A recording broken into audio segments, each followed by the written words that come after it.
এয়া কঁঠালৰ গুটি লৈছোঁ আৰু ইয়াক সুন্দৰকৈ মই নেকাই লৈছোঁ। এতিয়া মই এইটো অকণমান বইল দিম। বইল দি দিছোঁ, যিহেতুকে মই কঁঠালৰ গুটিটো খাৰ বনাম সেয়েহে বইল দি দিছোঁ। এইপিনে অকণমান নহৰু লৈছোঁ আৰু এইপিনে মই খাৰ, কলৰ বাকলিৰ খাৰ মই এনেকৈ বটলত ভৰাই ৰাখিছিলোঁ। এয়া হ'ল কলৰ বাকলিৰ খাৰ, দেখিছেনে? আৰু এইপিনে বইল হ'বলৈ দিছোঁ। এইপিনে নহৰু দি দিলোঁ মই আৰু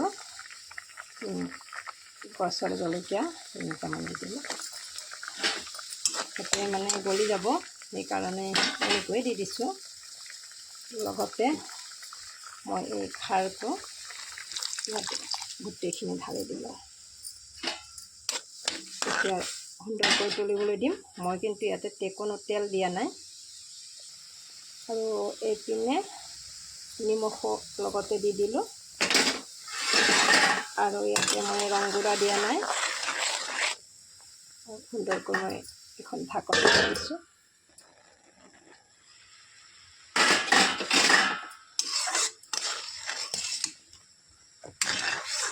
খাৰ যিহেতুকে বহুতে বনাই খায়, কিন্তু বেলেগ বেলেগ ধৰণে বনাই খায়।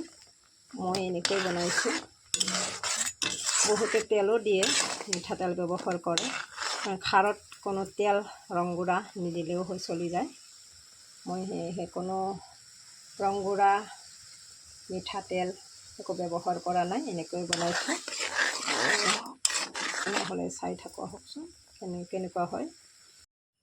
কিছুমানে খাৰ বনালে চ'দাৰো বনায়, কিন্তু মই চ'দাৰে বনোৱা নাই। কলৰ বাকলি ধুনীয়াকৈ থৈ দিওঁ আৰু মই এনেকৈ বনাওঁ। ধুনীয়াকৈ পুৰি থৈ দিওঁ কলৰ বাকলিৰ মূৰাটো বা কলগছডাল। এনেকৈ বনাই থাকোঁ আৰু এয়া হৈ গ'ল কঁঠালৰ গুটিৰ খাৰ।